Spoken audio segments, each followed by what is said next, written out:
Hello, welcome to the updated build guide for the Turian agent.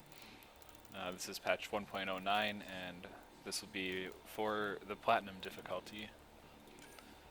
So I did a guide on this already back when it was first introduced, but things have changed a little bit now that we've had more time with it and now that platinum's in the game. So we'll start at the bottom, and this is probably the same as my last one. The stuff here isn't really tough decisions by any means.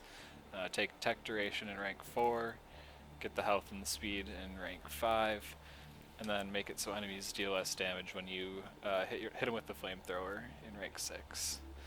That'll be useful both for you and your team, and shield reset is kind of underwhelming. In Apex training, we're going to be entirely power focused, so in rank 4, don't take weapon training, take the power damage and melee, although the melee is kind of irrelevant.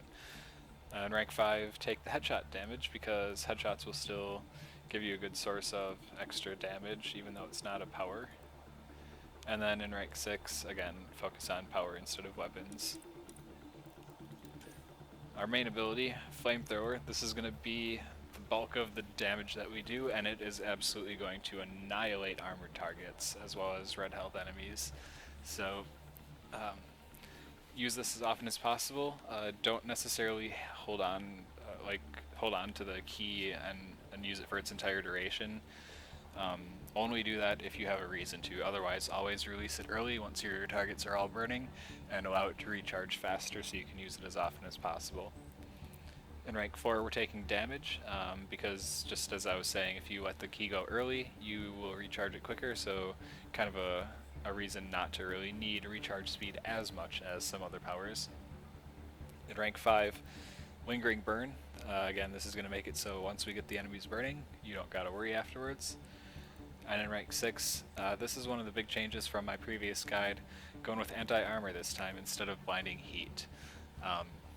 Through our abilities and cooldowns and whatnot, we're pretty much only going to be out of cloak to cast flamethrower and then going back into cloak all the time. So we're going to be avoiding damage as much as possible, so blinding heat is less necessary. In tactical cloak, this is going to be taken more for survivability and utility than it is for damage, so the picks here are going to reflect that. Rank 4, take recharge speed instead of the damage bonus. Rank 5, take duration instead of speed. And then in rank 6, Escape Artist is pretty much mandatory for Platinum. I can't foresee any reason to take Combat Cloak in Platinum, because regenerating your health and your shields is something you always need to do, so cloaking and halting that is not advisable whatsoever. And so as I was saying, the general playstyle is cloak. Use that all the time. Try to not be out in the open as much as you can. That way you can get objectives safely, you can resurrect teammates, you'll get that little damage bonus even though it's not boosted further from talents, and look for armored targets as often as possible, and then you just flamethrower everything out of stealth, and then maybe shoot your gun until the cloak cooldown is up and go back to safety. So it's a pretty darn good character for Platinum, actually, because the risk isn't as high as some of the other classes, and it does huge damage with flamethrower. Like, I'm talking crazy damage with that thing. So to round out our equipment, I've done a lot of testing with various pieces in the equipment slot and boosters, and the combination that I've kind of settled on is taking the expert package, and then for booster take tech damage amp.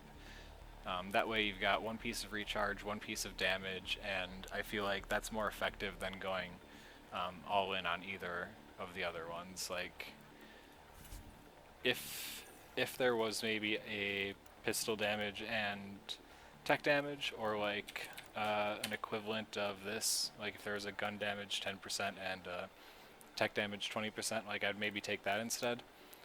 But right now, with the equipment that at least I've had access to so far in the game, that doesn't seem to exist, so right now expert package is the best. The recharge speed isn't hugely helpful, but when you combine it with pistol damage, it ends up in total being a really big boost. The best alternative is the engineering kit, where you'd get 30% tech damage, so consider that as a strong alternative.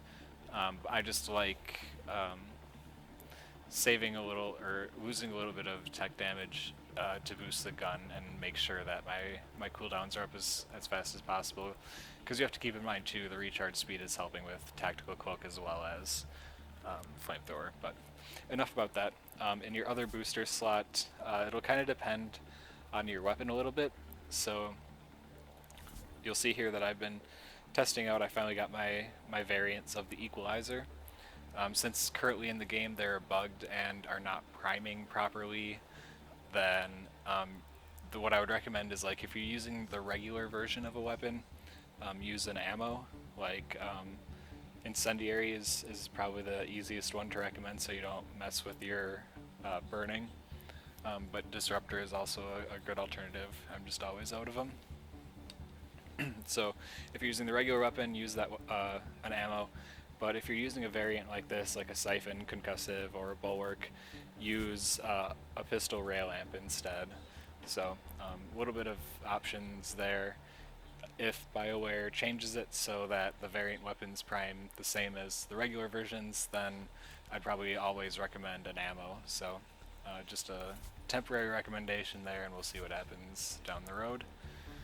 But yeah, I think that's about it. Cloak is super helpful in Platinum. It's gonna be great for getting objectives and stuff. It's not the same as Stealth Grid, so you won't have it permanently. Therefore, in certain situations like hacker upload, just keep that in mind. What I end up doing more of the time with this character is I'll be cloaked and help with the objective for a little bit, and say some enemies are right next to it that the team hasn't pulled away. I'll back off when cloak is about to end, and then just really quickly like kill the berserkers or whatever with flamethrower, and when cloak is back up, I go back onto the point again. Remember that the enemies remember your last known location when you recloak, so what you want to do if you're going to try and help out with uploads or hacks with this character is cloak off of the point. Cloak somewhere else away so you distract the enemies, make them think you're there, and then run back to the point while you're cloaked. So hopefully if you're going to play this character, you stuck around until the end of this video to get that tip. It's actually really important. So I'll upload a gameplay video. I stopped live streaming, so I'll record my next match and see what happens. Thanks for watching. See you next time.